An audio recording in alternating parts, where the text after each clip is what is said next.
Kami siap mendengarkan firman Tuhan, dan berfirmanlah buat kami semua.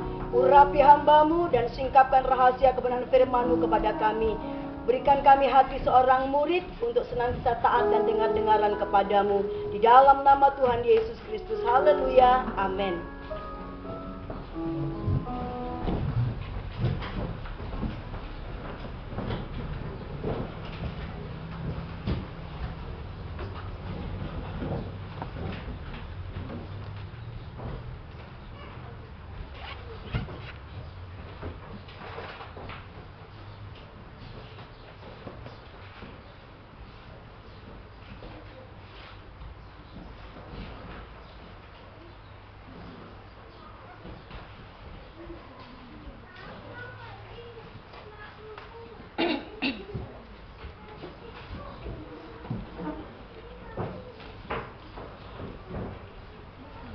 Haleluya, puji Tuhan, salam. Selamat pagi menjelang siang dan salam sejahtera buat kita. Selamat kita kembali beribadah Bapak Ibu dan memuji memuliakan nama Tuhan. Bapak Ibu sekalian Tuhan, mari kita siapkan hati kita untuk kebenaran firman Tuhan. Hari ini tema kita, ya sebelumnya bahwa infokus kita saudara itu sudah diperbaiki, dan kemarin Joshua mengatakan bahwa biayanya 1 juta saudara. Dia bilang udahlah di servis saja ya, dan yang kena mainboardnya katanya. Jadi apa namanya itu yang hijau yang banyak solder-solderannya itu, kira-kira begitulah saudara ya. Syukur nggak kena bolamnya. Kalau bolamnya 1.600.000, tapi ya saya katakan kemarin udah bisa saja, dan mungkin hari Minggu sudah bisa kali ya. Nah, hari ini tema kebenaran firman Tuhan untuk kita sama-sama belajar adalah proses untuk menyelesaikan amanat agung. Ya, proses untuk menyelesaikan amanat agung. Saudara kasih Tuhan, berapa banyak di antara kita yang rindu akan kedatangan Tuhan? Angkat tangan. Wah, semua ya. Ya, saudara ya, kalau rindu kedatangan Tuhan ya, karena memang di dunia ini tempat kita banyak air mata saudara. Oleh sebab itu biar kita lakukan amanat agung saudara. Ya. Tema kita atau proses untuk menyelesaikan amanat agung ini saudara berkaitan dengan kedatangan Yesus yang kedua kali. Ya. Tetapi sebelumnya kita membuka dulu ayatnya di dalam Matius. Ini ayat yang sangat terkenal saudara, yang dikenal dengan amanat agung Yesus Kristus. Matius 28 ayat 19-20. Matius 28 ayat 19-20. Dua ayat ini mari kita baca bersama-sama. Yang sudah dapat katakan amin. Ya. Matius, Injil Matius 28 ayat 19 sampai 20. Kita bacakan dua ayat ini bersama-sama. Hitungan ketiga. 1, 2, 3. Karena itu pergilah, jadikanlah semua bangsa muridku, dan baptislah mereka dalam nama Bapa dan Anak dan Roh Kudus, dan ajarlah mereka melakukan segala sesuatu yang telah kuperintahkan kepadamu. Dan ketahuilah, aku menyertai kamu senantiasa sampai kepada akhir zaman. Amin, haleluya. Nah, bagian firman Tuhan ini saudaraku berkaitan erat saudaraku, atau berhubungan yang sangat erat dengan kedatangan Yesus yang kedua kali. Jadi sebelum Yesus terangkat ke surga, dia memberikan pesan, yaitu yang dikatakan amanat agung ini. Jadi pergilah, jadikan semua bangsa muridku, baptislah mereka dalam nama Bapa, Putra dan Kudus, dan ketahuilah aku menyertai engkau senantiasa sampai pada kesudahan zaman. Apa hubungannya? Saudara, kalau kita melihat juga ketika Yesus mengajar di dalam Matius pasal 24, saudaraku, di sana Yesus mengatakan bahwa ya, ayat 3 dikatakan ketika Yesus duduk di atas bukit Zaitun, datanglah murid-muridnya kepadanya untuk bercakap-cakap sendiri dengan dia. Kata mereka, katakanlah kepada kami bila manakah itu akan terjadi, dan apakah tanda kedatanganmu dan tanda kesudahan dunia. Jadi ketika Yesus duduk, kita tahu khotbah Tuhan Yesus tentang akhir zaman itu dalam Injil Matius pasal 24, saudara. Para muridnya ingin tahu kapan sih kesudahan zaman ini? Kapan kedatanganmu yang kedua kali? Ya kan? Atau kapan kesudahan dunia ini? Mereka pengen tahu, saudaraku. Oleh sebab itu, Yesus memberitahu, ya, khususnya kita sudah tahu di dalam Injil Matius pasal 24, ya kan, ada kelaparan, gempa bumi, perang, dan lain sebagainya, sampar. Ya, mungkin ini ada hubungannya dengan COVID-19 ini, saudara. Banyak orang mengatakan begitu, saudara. Ini kalau terus berlanjut, ya udahlah, ya. Ini sudah tanda-tanda yang sangat jelas, saudaraku. Ya. Matius pasal 24, kalau saudara baca di sana ada banyak kriterianya. Gempa bumi, kelaparan, sampar, perang, dan lain sebagainya, saudaraku. Sudah terjadi. Tapi ayat 14 ya, saudara mengatakan, Matius 24 ayat 14 dikatakan, dan Injil kerajaan ini akan diberitakan di seluruh dunia menjadi kesaksian bagi semua bangsa. Sesudah itu barulah tiba kesudahannya. Nah, perhatikan kaitannya antara amanat agung, pergilah jadikan semua bangsa muridku. Ini yang sangat penting, saudara. Sehingga kalau kita kaitkan dengan Matius pasal 24 ayat 14 dikatakan, ya, semua akan terjadi, tapi yang paling terakhir sebagai kesudahannya yang sudah, ya, nyata, yaitu adalah ketika Injil kerajaan Allah diberitakan di seluruh dunia menjadi kesaksian bagi semua bangsa. Ya kan? Tidak ada lagi satu bangsa pun yang tidak pernah mendengar nama Yesus. Itu sebabnya saya katakan tadi, saudaraku, bahwa, ya, amanat agung ini adalah salah satu kita kerjakan untuk mempercepat kedatangan Yesus yang kedua kali. Kenapa? Karena memang dunia ini tempat kita banyak masalah, ya. Inilah, saudara Tuhan, yang menjadi bagian kita. Mari kita ambil bagian kita di dalam melaksanakan amanat agung. Inilah salah satu tujuan gereja masih ada di dunia ini, supaya kita menjadi saksi, to be a witness. Ya kan? Kita menjadi saksi, saudaraku. Memberitakan Injil. Apa itu Injil? Injil adalah isinya kabar baik. Diambil dalam bahasa Yunani artinya evangelion. Artinya kabar baik, kabar sukacita. Injil adalah kabar baik. Mengapa? Karena isi Injil adalah Allah turun ke dalam dunia. Karena begitu besar kasihnya akan dunia ini, sehingga dia mengeluarkan anak yang tunggal, supaya bangsa yang percaya kepada tidak binasa, melainkan beroleh hidup yang kekal. Ada jaminan keselamatan di dalam Yesus Kristus Tuhan. Ada penebus dosa yang sudah datang ke dalam dunia. Itulah berita Injil, saudara. Itulah yang kita harus beritakan, saudara, supaya kedatangannya yang kedua kali benar-benar sudah tidak bisa ditangguhkan lagi, saudara. Lalu seperti tadi, saudaraku, perang, gempa bumi, sampar, dan sebagainya terus akan berulang-ulang datang. Tapi yang paling penting, saudaraku, adalah tanda yang paling, ya, yang paling signifikan, saudaraku, yang paling terakhir kalau boleh katakan, saudaraku, adalah ketika Injil kerajaan Allah sudah diberitakan kepada semua bangsa. Pertanyaan kita, apakah Injil sudah diberitakan kepada semua bangsa? Hampir, saudaraku. Itu sebabnya para pakar mengatakan tidak ada lagi era yang lebih lagi kecuali daripada era informasi dan teknologi, iptek, saudaraku. Tidak lagi era yang lain. Dulu kan ada zaman besi, zaman zaman industri, terus sekarang, ya, yang terakhir adalah zaman informasi teknologi yang luar biasa. Ini sejalan untuk menggenapi firman Tuhan, saudara.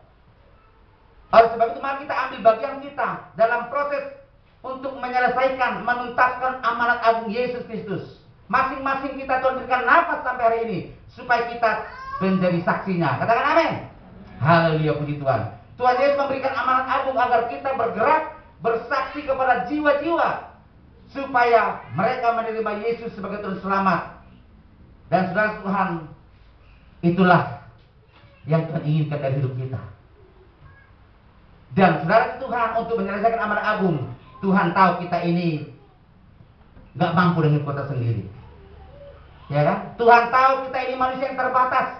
Gak semua pandai berkata-kata, gak semua bisa melakukan dengan baik, saudaraku. Itu sebabnya Tuhan tidak membiarkan kita seorang diri. Kisah Rasul pasal 1 ayat 18, kalau kita melihat sudah dikatakan sana. Tetapi kamu akan menerima kuasa. Kalau Roh Kudus turun atas kamu, dan kamu akan menjadi saksiku di Yerusalem, maksudnya di keluarga kita. Jadi saudaraku, bapak-bapak, ibu-ibu, semua kita yang ada di sini, kita menjadi saksi dalam keluarga kita. Ya kan? Seorang anak yang melihat bapaknya atau orang tuanya, bapaknya maupun ibunya baca firman Tuhan setiap pagi, mungkin nggak banyak-banyak, satu pasal aja. Ya kan? Kalau saudara nggak ada waktu dua pasal atau 3 pasal. Ya kan, saya minimal 3 pasal setiap hari kita baca, saudaraku. Anak kita juga melihat, saudara. Itu juga bagian daripada kita bersaksi. Ya kan, di Yerusalem kita, di keluarga dekat kita, saudaraku. Kita menjadi contoh dan teladan, saudara. Kalau kita lakukan itu, waduh, itu sudah bagus, saudara. Anda tidak akan lagi dipersalahkan dalam kekekalan, saudara. Kenapa? Karena kita belajar menjadi saksi. Pertama kata di Yerusalem, baru apalagi di seluruh Yudea. Itu namanya di tetangga-tetangga kita. Yudea berbicara tetangga-tetangga kita. Kita dilihat oleh tetangga kita menjadi orang yang yang peduli, yang mempunyai kasih, saudaraku. Ya. Lalu setelah itu lagi dikatakan di Samaria itu negara tetangga. Ya kan? Maksudnya negara tetangga atau keluar daerah lah, begitu, saudara. Ya.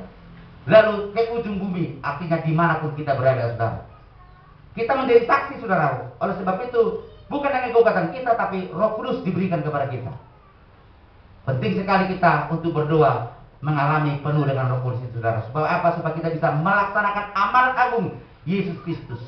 Ini bagian tanggung jawab kita. Maka ada Tuhan berikan kepada kita waktu hidup dalam dunia ini.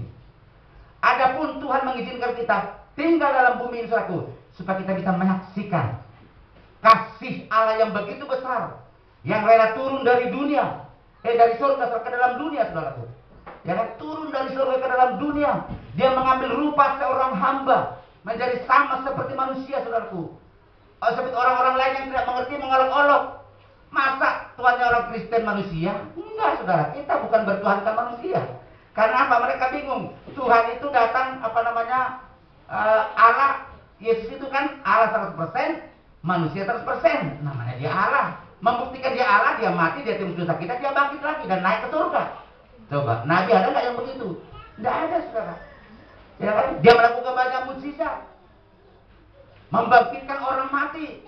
Dan Yohanes pasal 13 katakan, aku engkau sebut guru dan Tuhan, dan katamu itu benar. Yesus sudah mengaku guru dan Tuhan, saudara. Ya kan? Artinya apa, saudara Tuhan? Ini sesuatu harga yang harus dibayar dengan mahal, saudaraku.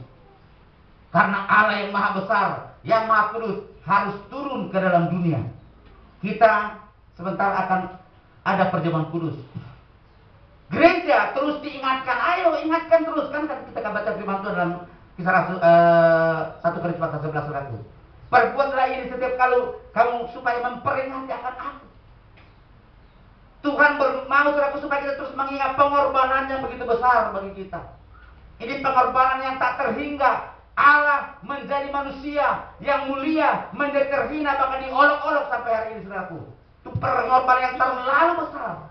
Tapi dia kerjakan itu untuk saya dan saudara. Katakan amin. Sebab itu mari kita ambil bagian kita. Nah, bagaimana kita menyelesaikan amanat agung? Mari kita belajar dari gereja mula-mula, saudara. Yang pertama, ada 4 poin yang saya singkat dan sederhana saya sampaikan di sini. Yang pertama, saudara Tuhan, kita mau belajar bagaimana cara menyelesaikan amanat agung. Ya kan? Karena itulah tujuan kita, tugas kita Tuhan berikan. Ya kan? Menyelesaikan amanat agung itu, saudara. Kalau kita belajar dari gereja mula-mula, yang pertama kita lihat di saudaraku dalam Kisah Rasul pasal 4 ayat 24 terus ayat 29 dan 31. Saya bacakan saja di sini, katakan, ketika teman-teman mereka mendengar hal itu, lanjutnya, berserulah mereka bersama-sama kepada Allah, katanya, ya Tuhan, Engkaulah yang menjadikan langit dan bumi, laut dan segala isinya. Ayat 29. Dan sekarang ya Tuhan, lihatlah bagaimana mereka mengancam kami, dan berikanlah kepada hamba-hambamu ini keberanian untuk memberitakan firman-Mu. Ayat 31. Dan ketika mereka sedang berdoa, goyanglah tempat mereka berkumpul itu, dan mereka semua penuh dengan Roh Kudus. Lalu mereka memberitakan firman Allah dengan berani. Jadi kalau kita belajar bagaimana menuntaskan amanat agung supaya Yesus datang segera, karena dunia ini terlalu banyak masalah, ya kan? Yang pertama, mari kita sehati tekun berdoa. Katakan amin. Berdoa, saudaraku. Di rumah saudara kita berdoa. Pada ibadah rumah tangga kita berdoa. Hari Minggu kita berdoa. Dimanapun kita ada kesempatan, mari kita sehati berdoa, saudara. Doakan bangsa kita. Doakan COVID-19 ini supaya segera berlalu, karena sudah banyak orang yang begitu menderita, saudara. Di Jawa terus masih diperpanjang, saudaraku, ya, masih level 4. Rumah sakit masih 70% katanya masih terisi, saudaraku, ya. Yang aman katanya 160%.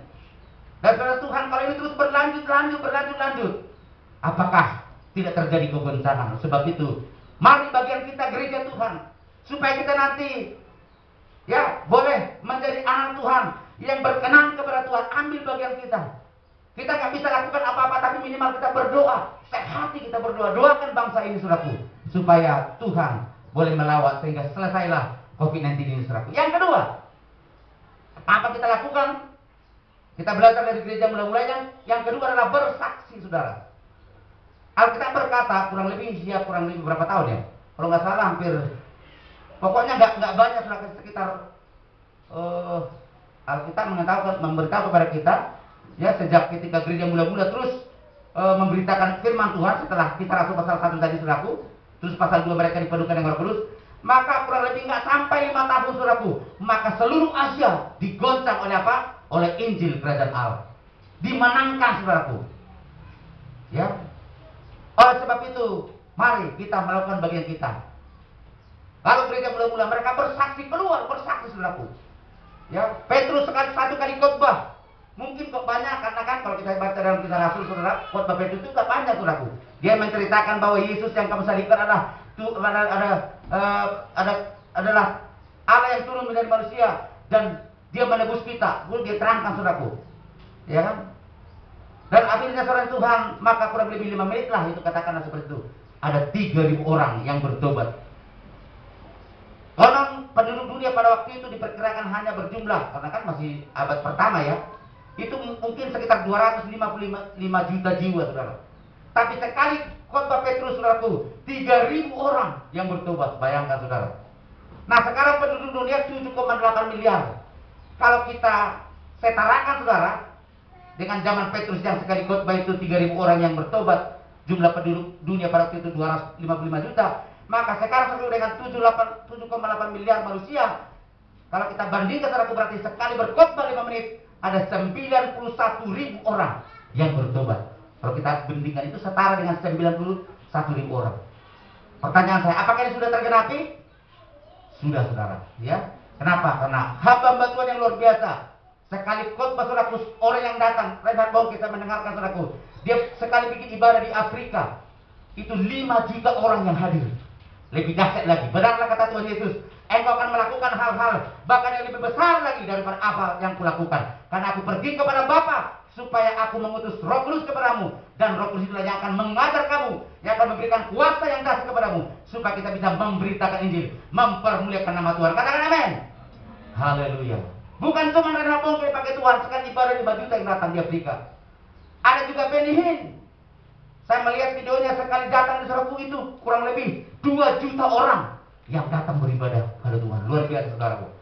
Belum lagi Billy Graham, saudaraku, jutaan orang, saudaraku. Dan banyak hamba betul yang lain. Artinya apa? Firman Tuhan terus dikenapi. Nah, oleh sebab itu, bagian kita, Bapak Ibu, bersaksi banyak cara, saudara. Bagi Tuhan tidak ada perkara yang mustahil. Dia yang mengerjakannya. Mari kita mengambil bagian, saudaraku.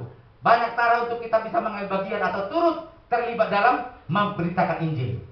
Silakan kita berdoa kepada Tuhan. Hidupku ini supaya hidupku berarti. Tuhan, apa yang aku bisa kerjakan untuk supaya Injil diberitakan? Saya percaya saudara sudah ngerti. Lakukan itu dengan iman, maka akan kita terima hasilnya, saudara. Amin.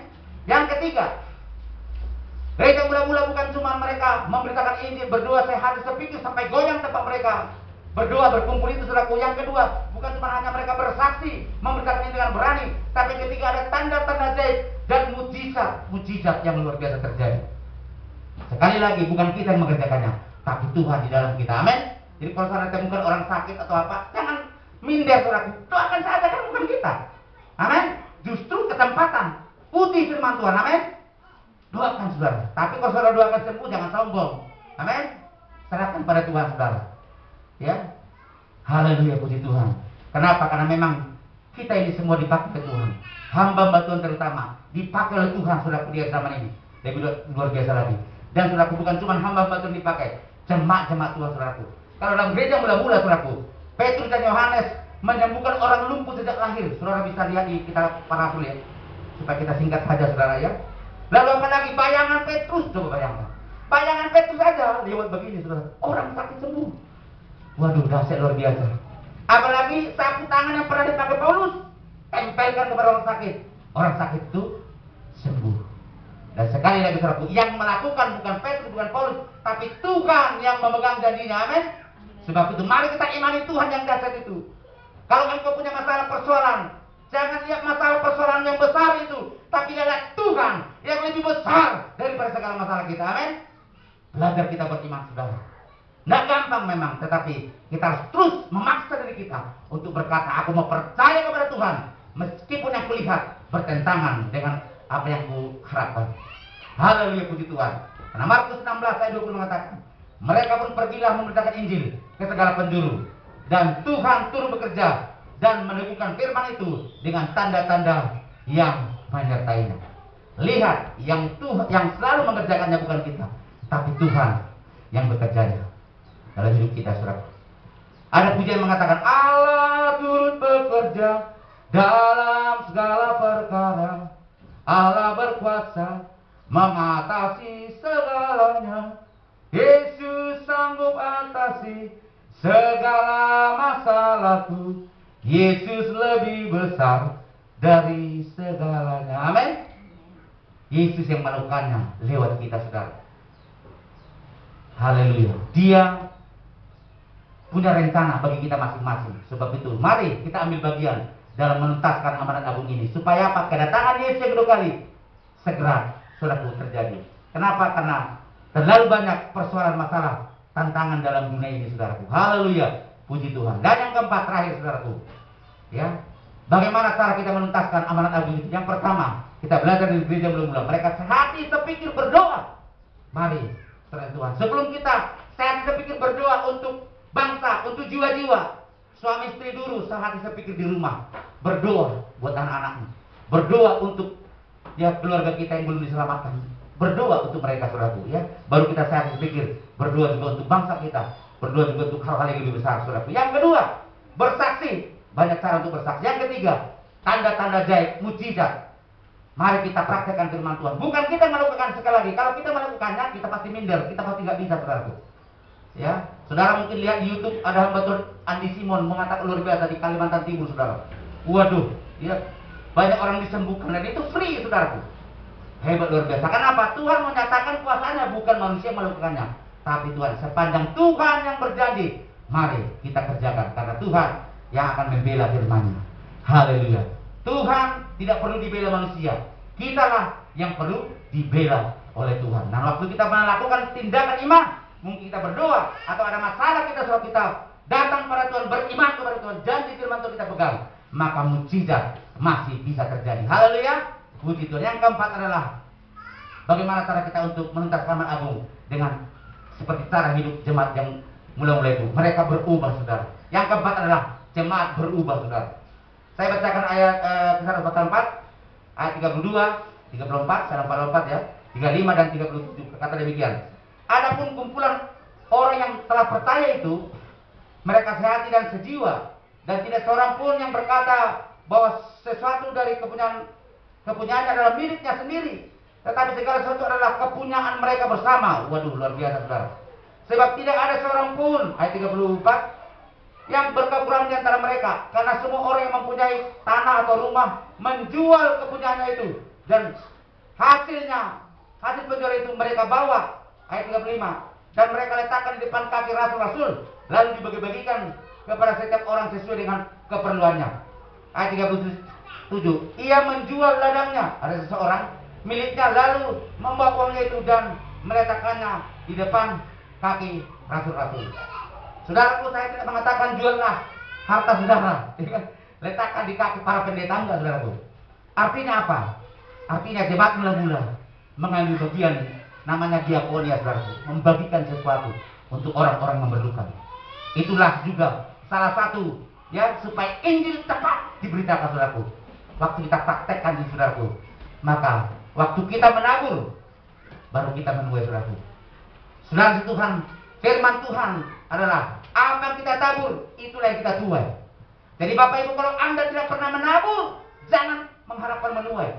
Tapi waktu kita sudah menabur, saudaraku, apa yang kita tabur itulah yang kita tuai. Waktu kita menabur, saudaraku, untuk kerajaan Allah, untuk orang-orang yang memerlukan, untuk orang-orang miskin, untuk lansia yang lanjut usia, saudaraku, yang mengalami kekurangan, kita tahu, saudara, kita membagi sesuatu bagi mereka. Itulah yang dilakukan oleh gereja mula-mula, sehingga Injil menyebar ke seluruh Asia. Kurang lebih nggak sampai 5 tahun kalau nggak salah, saudaraku. Maka Asia dijungkir balikkan oleh Injil, kata firman Tuhan, saudaraku. Haleluya, puji Tuhan. Saudara Tuhan, ya, baru-baru ini saya menutup dengan kesaksian ya yang sudah saya katakan juga dalam hari Kamis kemarin. Seorang keluarga, namanya keluarga Akiditio. Dia asal di Aceh. Lalu saudaraku, dia mungkin juga keluarganya sekarang banyak di Sumatera Selatan, saudara. Membagikan atau menghibahkan kekayaannya 2 triliun, bayangkan, saudara. 2 triliun itu nolnya 12. Ya, setelah saya perjelas lagi, saudaraku, saya tonton lagi, rupanya dia orang Katolik, saudaraku, luar biasa. Saya tidak tahu, ya. Mungkin dia lihat karena dia sangat tersentuh di dia adalah pengusaha yang sukses, saudara, di seluruh Sumatera Selatan. Itu kalau nggak salah itu dia punya rumah sakit. Karena rumah sakit apa saya lupa, saudaraku. Ya, dan saudara Tuhan, dia tergerak hatinya. Kenapa? Karena banyak orang memerlukan. Ya, sehingga dia tergerak untuk membantu pemerintah Indonesia lewat Kapolda Sumatera Selatan, saudaraku. Langsung ya diadakan, saudaraku, penyerahannya, saudara. Ya, 2 triliun rupiah, luar biasa, saudara. Orang seperti ini, saudaraku, ya, namanya memuliakan nama Tuhan. Orang mencari-cari siapa orang ini, geger semuanya, gempa. Kenapa belum ada orang yang bisa yang seperti itu, saudaraku, yang menyumbang sampai 2 triliun, bayangkan, saudara. Tapi perbuatannya ini saya percaya, apalagi dia kalau anak Tuhan, waduh, ya, orang akan berasumsi inilah ajaran kasih, inilah ajaran Yesus. Amin. Yesus dipermuliakan. Nggak perlu banyak ngomong, Injil itu cepat nyampe kepada orang, saudaraku. Inilah menjadi bagian kita. Dan di tempat ini juga saya bangga juga dengan pelwak. Sebab itu ibu-ibu rajin-rajinlah ikut pelwak, saudaraku. Saya selalu mengapresiasi pelwak yang ada di gereja kita ini. Mereka sudah 4-5 kali saya tanya Bu Gembala membagikan sembako kepada orang-orang yang membutuhkan, ibu-ibu lansia dan lain sebagainya. Mereka juga pernah mengirimkan uang kepada yayasan yatim piatu di NTT sana, saudaraku. Nah, saudara Tuhan, sekali lagi saya percaya Anda yang telah memberikan bantuan, pertolongan, atau tenaga, ataupun keuangan kepada sesama yang membutuhkan, uluran tangan kita tidak sia-sia. Kenapa? Karena kita sedang ikut juga namanya memberitakan Injil, menyampaikan amanat agung Yesus Kristus Tuhan. Amin. Biarlah kebenaran firman Tuhan menjadi berkat bagi kita sekalian. Ayo ambil bagian ya dalam doa, dalam bersaksi, dalam memberi, saudaraku, dan juga dalam kita ya melakukan firman Tuhan, pegang janji firman Tuhan, sehingga tanda-tanda ajaib yang luar biasa boleh terjadi dalam hidup kita. Puji nama Tuhan. Kita akan masuk dalam perjamuan kudus. Kita naikkan sebuah pujian. Aman musik boleh maju ke depan.